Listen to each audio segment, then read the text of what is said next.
Dear viewers, you're welcome to this edition of the 6 p.m. prime-time newscast on Equinoxe Television, live from our headquarters in Cameroon's economic capital, Douala. I am Babla Jonathan. In our top stories in this edition of the news, a human rights defender tells the President of the Republic of Cameroon, Paul Biya, to dress in black on the 8th of March 2020 on the International Day of the Women in order to express his concern for the killings, destruction of properties, and atrocities being committed, other atrocities being committed in Anglophone Cameroon. Maitre Alice Com called on the President of the Republic of Cameroon to put an end to what she describes as the senseless war going on in Anglophone Cameroon.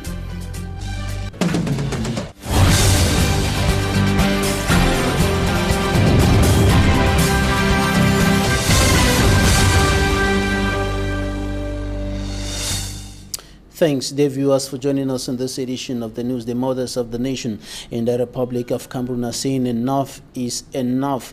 It is enough. The killings, the atrocities being committed in Anglophone Cameroon, in the northwest and southwest regions of the Republic of Cameroon, and they are urging the President of the Republic to put an end to what they qualify as the senseless war going on in the northwest and southwest regions of the country. One of the mothers of the nation, a human rights defender, Barrister Alice Com, the board chair of the Network of Human Rights Defenders in Central Africa, REDAC, has urged the President of the Republic to dress in black on the 8th of March 2019 in order to express his concern for what is going on in the northwest and southwest regions of the Republic of Cameroon. And she's also urging all women not to celebrate the International Women's Day, but to use the day as an opportunity to fight for an end to the violence, the killings, the destruction of properties going on in Anglophone Cameroon. Take a listen. We used to celebrate the rights of women on this day, like we did it the former years in the past. But this year is very, very special to us because of what happened in Gabu on the Valentine's Day, 14th of February.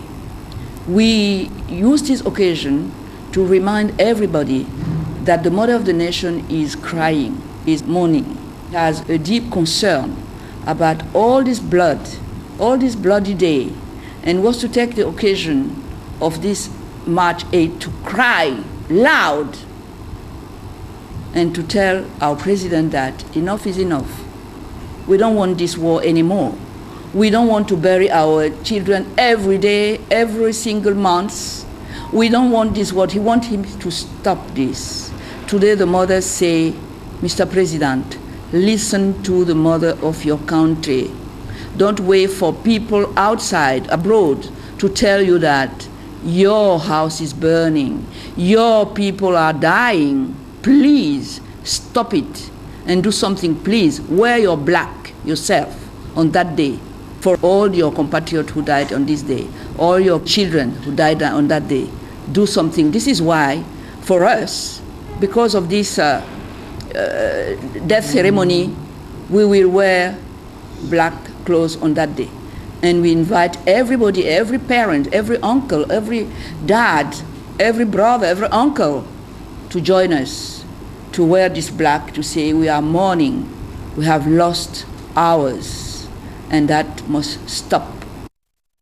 Calls for an end to the violence going on in Anglophone Cameroon have been rising to the sky from all quarters, and the Bishop of Kumbu, His Lordship George Ko, has also been calling for an end and inviting not only the government of Cameroon, not only the President of the Republic, but the whole world to come and help restore peace in Anglophone Cameroon. Take a listen to Bishop George Ko. We are sending a very clear message that it is time that violence should stop. That everybody who is in any way involved in killing, in destruction of human life for whatever reason, it's time that should stop. The whole world is watching and speaking to us from Garbu. Very significantly that this war should stop. That's the message. And that's what Kumbu is telling the world. That's what Garbu is telling the world.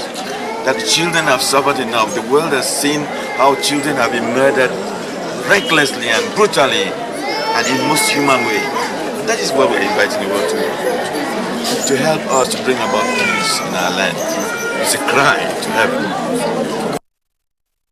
As it has been the case for the past 3 years in Anglophone Cameroon, as far as public ceremonies are concerned, the Anglophone crisis is having an adverse impact on the celebration of the 2020 International Women's Day, while some of the women in Buea and across Anglophone Cameroon think that there is no reason for any celebration to take place in the present context. Some, however, are going ahead with some activities ahead of the International Women's Day. And Derek Chato reports on Buea. On the street of Buea, the 2020 Women's Day celebration is being seen differently by different women. For me, it's needless to prepare for a day because people have really violated it. People have transformed it to drinking, sleeping outside, breaking their homes. But says putting the Women's Day celebration side by side the crisis is mixing up things. For me, we should not mix politics and other things. Elsewhere, this other lady revealed that the Anglophone crisis has punctured even the energy that used to come with the Women's Day celebration in Anglophone Cameroon. No, honestly, we used to enjoy Women's Day. Go for the uniform, go for the meeting, change, go for the one, change. Then now you know they so again. The crisis really don't really spoil us. And this other one will share the same views with her. For many women are still in the bushes. Yes, they go take some way. So one day, I know, short, like we for this one, and the front side will not really be we happy. I just leave everything for God. We have not even seen the Women's Day fabric in the market in Buea, she added. So you know, if you first say that they get there as if they are at the level of the Southwest Regional Delegation of Women Empowerment and the Family, the week-long activities ahead of the Women's Day celebration is on. Had a week-long activity. We began on Monday where we had a talk, and yesterday we had a roundtable talk. We also had a women's conference, but tomorrow we'll have the solidarity visit where we'll go to the regional hospital of Buea. Thursday in the afternoon there will be a football match, and there will also be a mini race. On Sunday will be the D-Day. Madam Berry Etwepanje, Southwest Regional Delegate of Women Empowerment and the Family, after a sport walk Wednesday with this group of women, came back on the theme. Promoting gender equality and protecting women's rights by 2020. Our objective was for the women to know what this Women's Day is all about. The day's activity also witnessed a talk on healthy living and free screening exercise on cardiovascular diseases being carried out by Fako Heart Center. I was like telling them that they should not only wait when they are sick before they come to the hospital. The 2020 Women's Day celebration at the level of Buea will take place here at the Bongo Square Camp Sunday.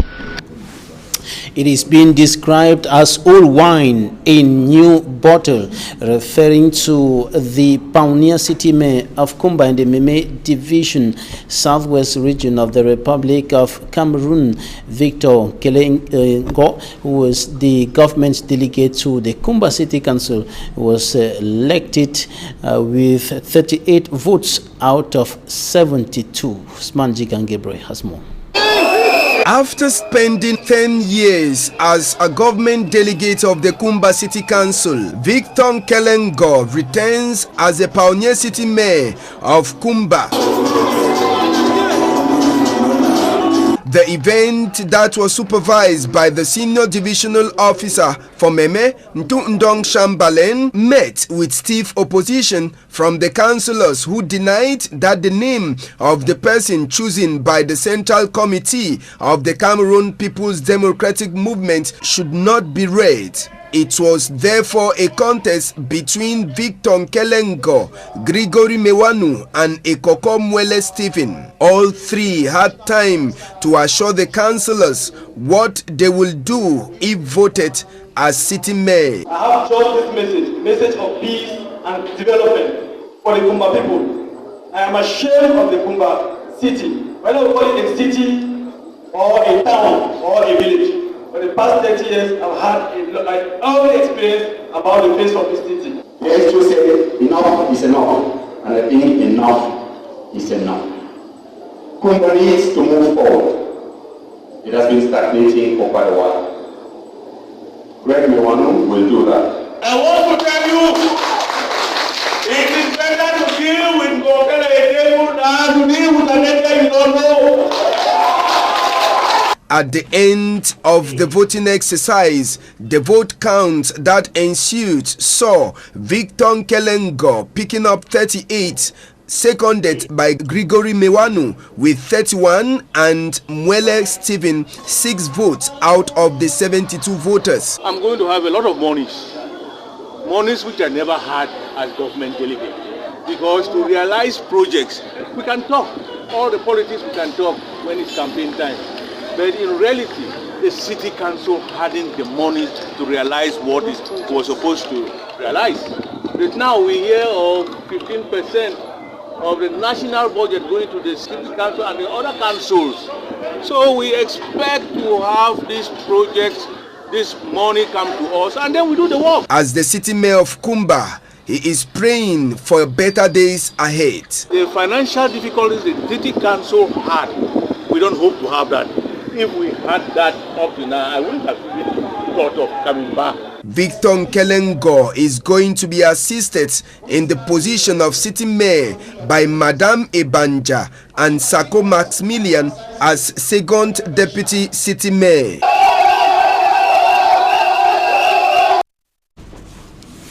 In the report coming up next, we talk about the problem of rising youth unemployment in the Republic of Cameroon, and this remains a serious problem, and according to experts, a hindrance to the attainment of the 2035 emergence drive of the Republic of Cameroon. And we have greater details in this report compiled by Innocent Aze. It is in a bid to avoid joblessness that youths are being drilled through a series of sensitization programs on needs to mold an entrepreneurial individual, self-dependent in an innovative society, economically inclusive. C'est important d'avoir une démarche inclusive et d'intégrer dans ce parcours-là des entrepreneurs qui sont des entrepreneurs locaux. Reason why a program like Grand Entrepreneur is presented to youths all over Cameroon.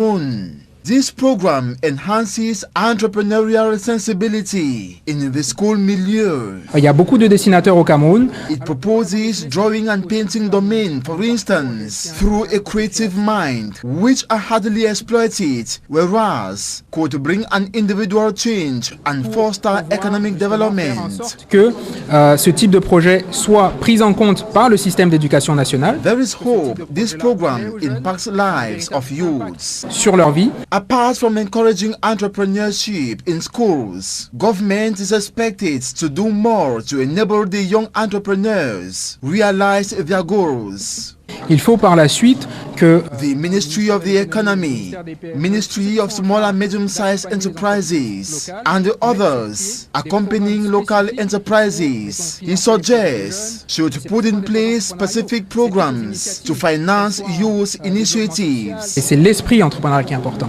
Il faut avoir ses propres projets pour pouvoir réussir dans la vie. Some of the youths revealed they have dreams, but fear limited financial means of realizing them. D'abord être docteur, je voulais être docteur en pédiatrie, puis pouvoir assembler des fonds, pouvoir monter ma propre entreprise. Adopting entrepreneurial supportive mechanisms, according to the consultant in inclusive economic development, will empower youth to realize their individual projects, which will also accelerate the country's 2035 emergence vision. Inhabitants of the Lake Osa area in the Senegal Maritime Division, littoral region of Cameroon, are sending a distress call to the Yaoundé administration to save them from the consequences of grass that has invaded, a species of grass that has invaded the lake, preventing them from carrying out any activity in the lake, including fishing. And the grass is said to have been provoked by a substance introduced into that lake by an American non-governmental organization. For me, I'm strong. Plant in Disange subdivision in the Sanaga Maritime Division of the Littoral region of Cameroon. Local inhabitants frustrated by the situation cry for help. C'est environ depuis 3 ans. It's been 3 years and more that our activities came to a standstill because of this problem. We can't fish or swim. The quality of water we drink now is doubtful. Même l'eau à boire.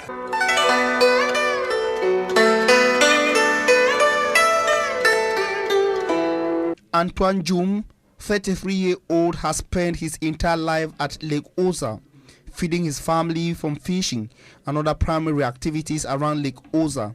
But today, the old man is frustrated, like many other inhabitants around Lake. The version of this aquatic plant, scientifically known as Salina mollusca, is the question we ask inhabitants of the area. This all started in 2016 when an American non-governmental organization emptied a substance into the lake. The non-governmental organization convinced villagers that the substance was food for a rare species of aquatic animal in Lake Osa. They used to sail tourists across Lake Osa is now buried by Salina mollusca. Tired of the frustration and hardship brought in by the new plant, inhabitants demand governments for rescue. They say governments could do away with the plants permanently and also consider providing them potable water. They have tried over the years to do away with the plants to no avail. We contacted the non-governmental organization accused by the local population, but its officials refused granting an interview, hence failing to accept or deny accusations levied against them.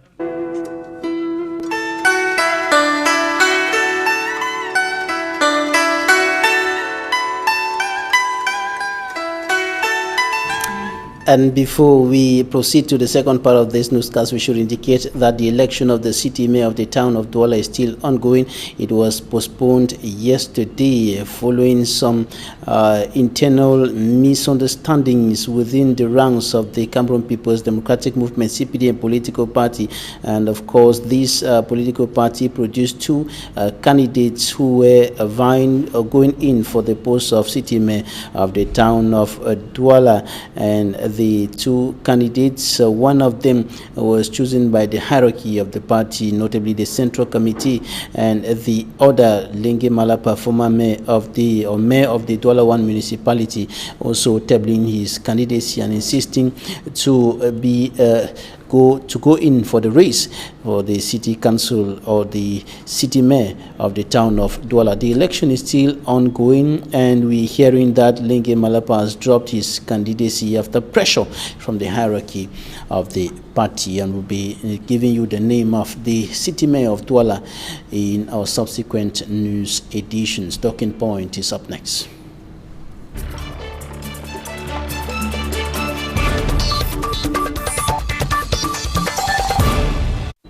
Thanks for staying with us. In Talking Points, we are receiving the national president of the Republican Alliance political party, the former mayor of the Yabassi municipality in the Kam division, littoral region of Cameroon. Jacques Mabula, you're welcome. Thank you. Good evening, and good evening to all our viewers.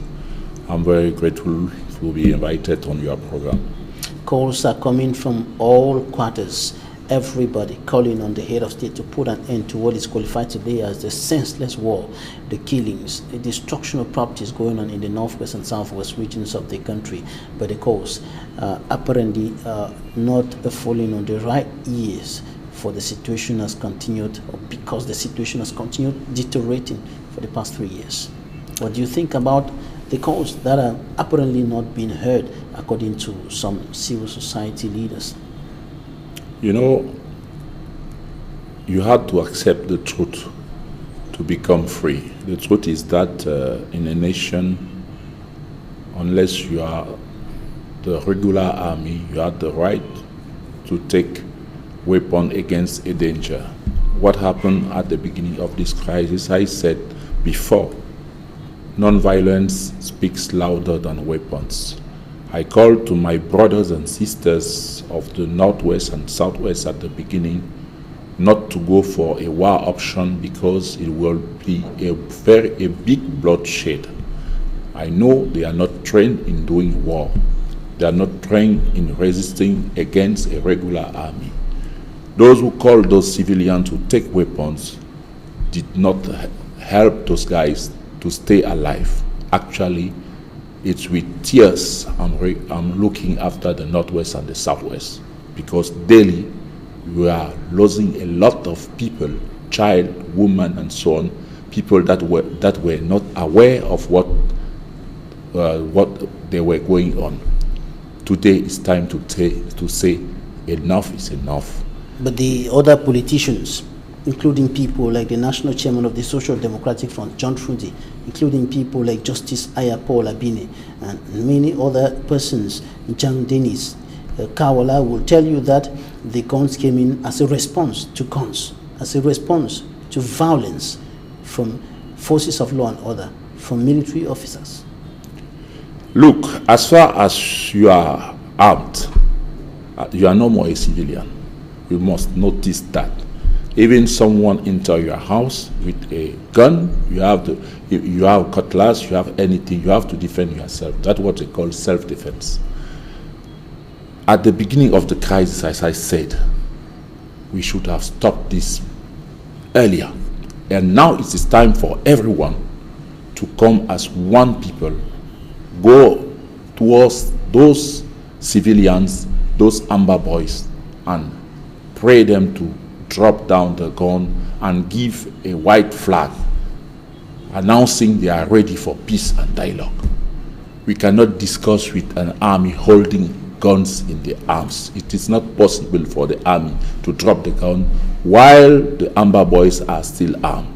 We have civilians, we have the civil society, we have international organizations, we have traditional rulers, we have so many actors in this crisis.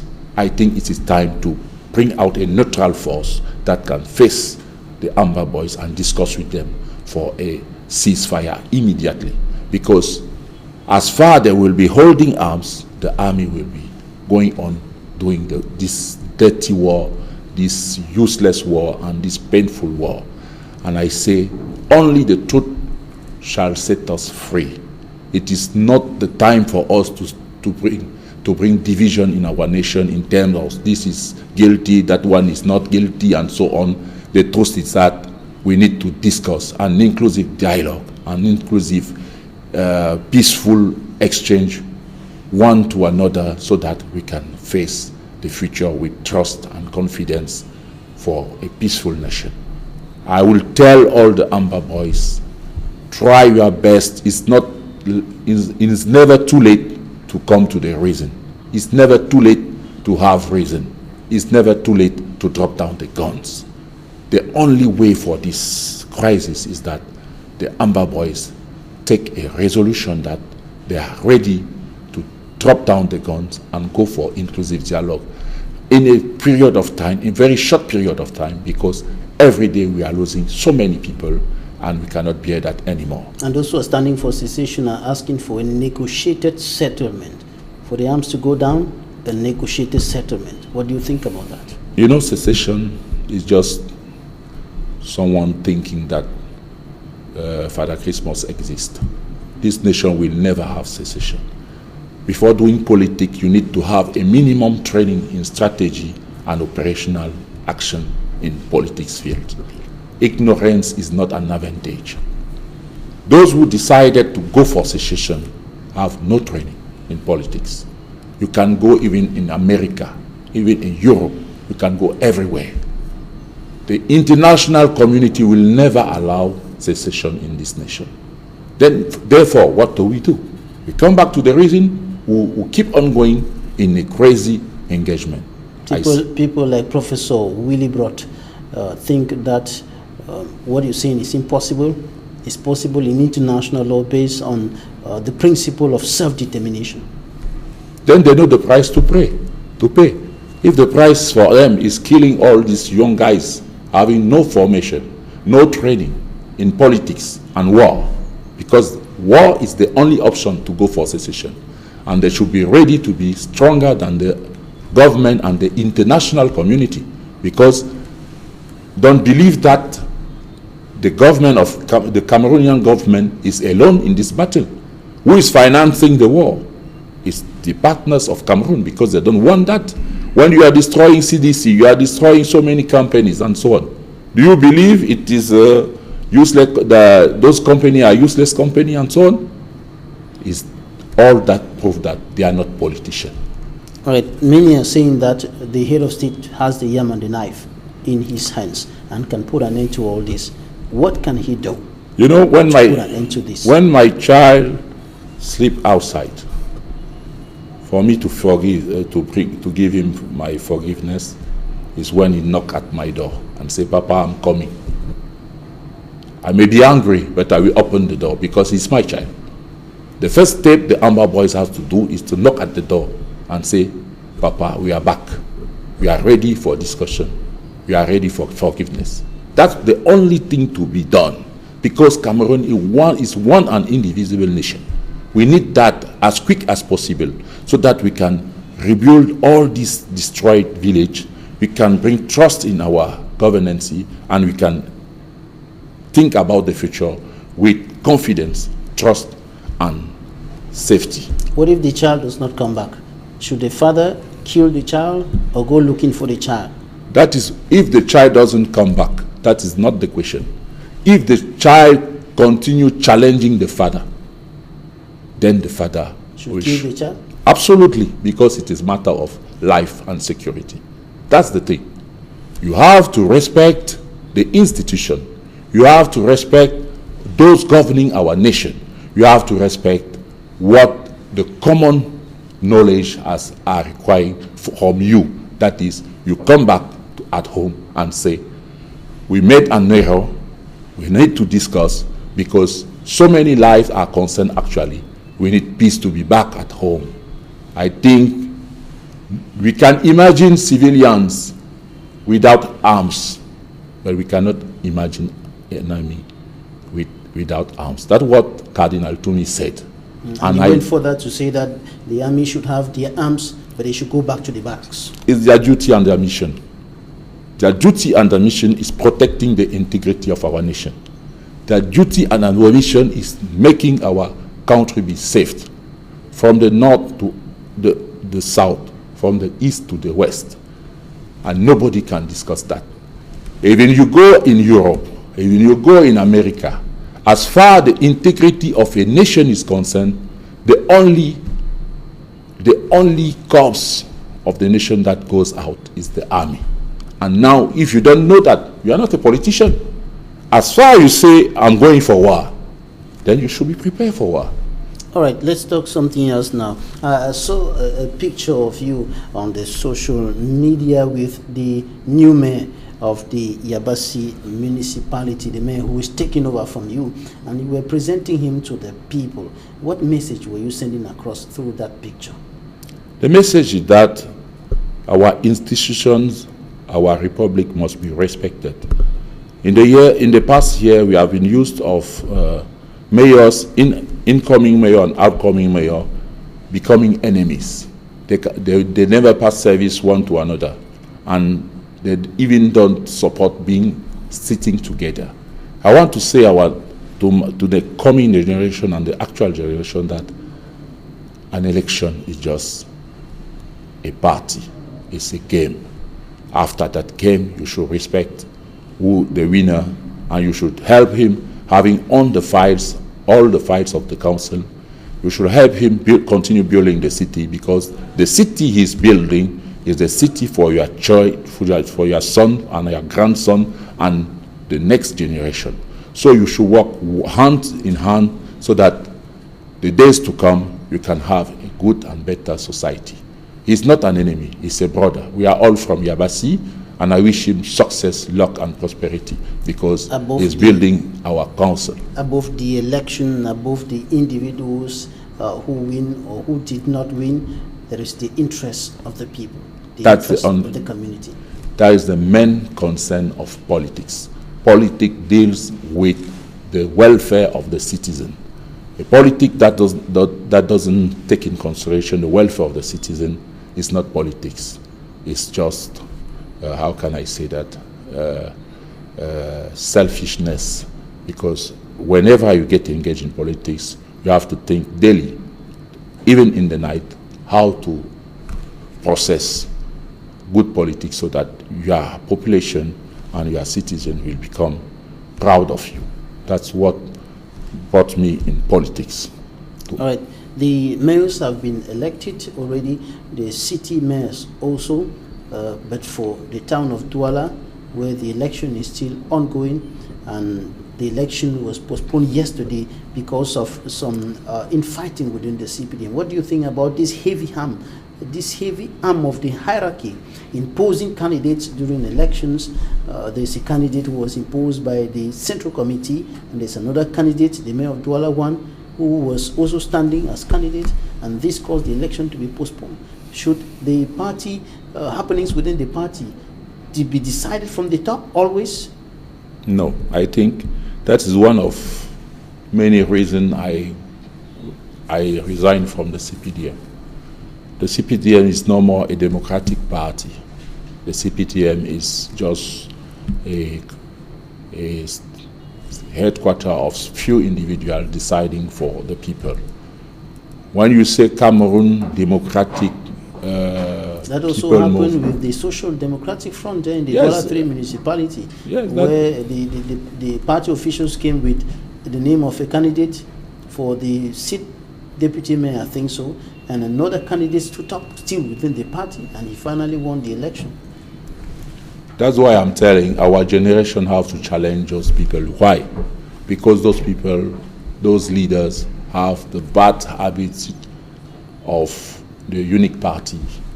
Our generation should come for liberty, transparent democracy, where people have equal rights and where everyone has equal chances. How can someone decide that Mr. Babila will be the city mayor and not another one? It is not fair. It is not just. And if you want our Cameroon to stay for justice and peace for a long term, we need to stop that. We need to stop that because as far as we will not agree on what has to be done and the institution will not be applied, then we are going to go for confrontation. It can be peaceful confrontation or it can be armed confrontation. Imagine we are discussing at this level for city mayors only.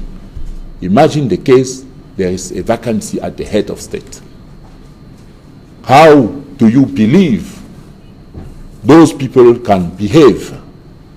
And I say, since we are facing that, actually, we need to put on place strong institution immediately and do our best so that nobody can stand on the republic and its rules.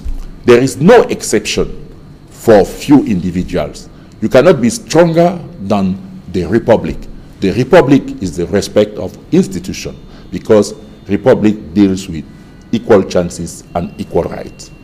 All right, and now when you look at the fact that the candidates are coming from the party hierarchy, hierarchies, will there be any difference between the government delegate of yesterday and the city mayors of today? I don't believe there will be a great difference.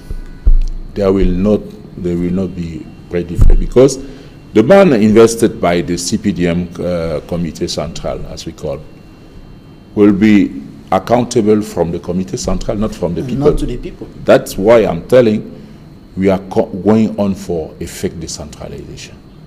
Decentralization deals with a vision and transfer of resources. When you don't transfer resources to someone that had an account with the people, it's just like a civil servant working for the city.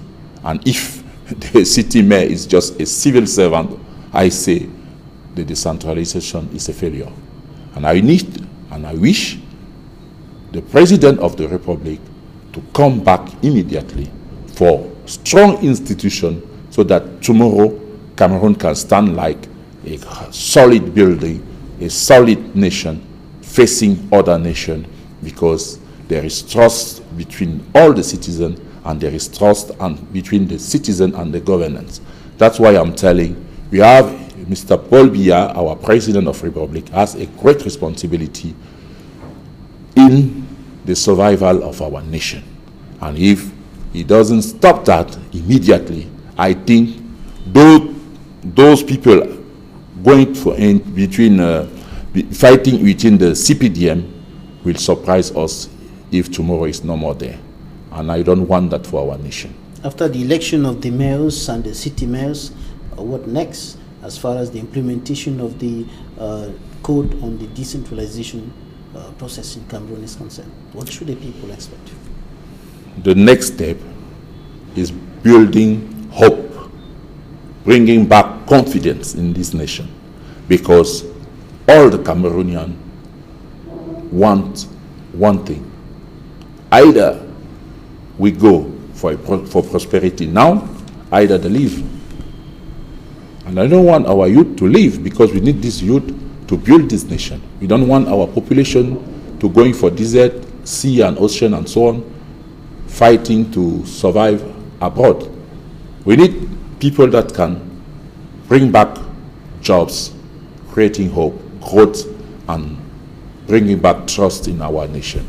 That is why those people have been chosen by the Comité Central has a great responsibility in the next years.